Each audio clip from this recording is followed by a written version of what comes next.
Doctor Yunus সাহেব, আপনি মাননীয় প্রধান উপদেষ্টার দায়িত্বে পেয়েছেন। আপনি সহ স্বরাষ্ট্র উপদেষ্টা এবং সরকারে যারা আছেন, আমাদের বিষয়টাকে গুরুত্বের সাথে বিবেচনা করে আমরা যাতে পুনরায় আমাদের চাকরিতে যেতে পারি, আমরা নিরপরাধ ব্যবস্থা করে দিবেন। আমরা মৃত্যুর পূর্বে আমাদের পরিবারের কাছ থেকে, দেশের কাছ থেকে, জাতির কাছ থেকে, সমাজের কাছ থেকে এই কলঙ্ক মুক্ত হতে চাই। এটি আমাদের আশা এবং প্রত্যাশা। আপনাদের সমর্থন চাই, সাংবাদিক ভাইদের সমর্থন চাই, এ দেশের 18 কোটি মানুষের সমর্থন চাই। আমরা এই মাটির সন্তান, আমরা কোথাও থেকে আসি নাই, আমরা বাংলাদেশেই বড় হয়েছি, এই বাহিনীতেই আমরা চাকরি করেছি। যাক, অনেকটা আমি আবার আপ্লুত হয়ে পড়লাম। আমরা অবশ্যই ইতিমধ্যে ঘোষণা করেছি এই বিডিআর পিলখানা হত্যাকাণ্ডের সম্মুখে কিছু লোক জড়িত আছে, তার নেপথ্যে কিছু নায়ক আছে। দেশীয় এবং আন্তর্জাতিক চক্রান্তের অংশ হিসাবেই এই সুশৃঙ্খল বিডিআর বাহিনীকে ধ্বংস করা হয়েছে।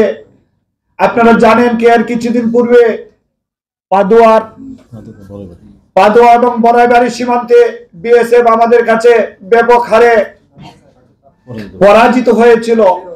তো আমরা বিশ্বাস করি এই সরকার যে নিরপেক্ষ তদন্ত কমিটি গঠন করবেন, সেই তদন্ত কমিটি সুন্দর তদন্তের মাধ্যমে সকল অপরাধীদেরকে খুঁজে বের করবেন।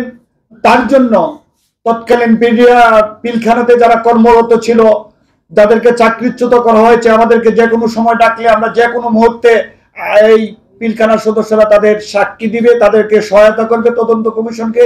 এবং আমরা আশা রাখি এবং বিশ্বাস রাখি তাদেরকে বের করে দ্রুততম সময়ের মধ্যে তাদের একটা দৃষ্টান্তমূলক সাজা অবশ্যই দিতে হবে, নতুবা জাতি এবং বিডিআর এই থেকে। জি ধন্যবাদ। আপনি যে প্রশ্নটা করেছেন, যেটা হত্যাকাণ্ডের বিচার যেটা হয়েছে, যারা সাজাপ্রাপ্ত, যেহেতু আদালতে বিচারাধীন, এই বিষয়ে আমাদের কোনো কথা নাই, এই বিষয়ে মহামান্য আদালত জানবে। বাট হত্যাকাণ্ডের বিচারে যে সকল বিডিআর সদস্যকে মুক্ত করে দেওয়া হয়েছিল, ওইখানে তারা খালাস পেয়েছে এবং অন্যান্য সকল বিচারে খালাস, বিডিআরের বিচারে খালাস। কিন্তু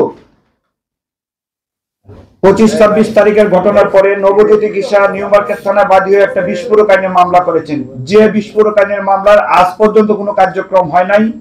আমাদের বিডিআর ভাইরা যারা নির্দোষ আছে, যাদের কোনো সাজাই নাই, তারা মানবেতর জীবনযাপন করতেছে। আমরা এই জন্যই সরকারের কাছে দাবি জানাইছি, বিস্ফোরক আইনে, বাংলাদেশের আইনে অনেকেই জামিন পেয়েছেন, কিন্তু আমাদের এটা কার্যক্রম চলে না। এটা কার্যক্রম পরিচালনা করে দ্রুত পিপি নিয়োগ দিয়ে তাদেরকে